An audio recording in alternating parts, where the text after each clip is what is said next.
Alright, I just sprayed this fireman's helmet for a friend of mine over at the Gravois Fire District. I kind of made it look like it's been through the ringer. It turned out pretty cool. He loved it. I sent him some pictures of it. He's going to put all his badges and everything back on it. And then let this dull. I put a flat on it, so it ought to dull out here soon.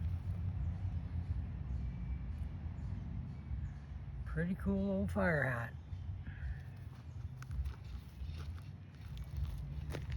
Cool. Thanks for watching.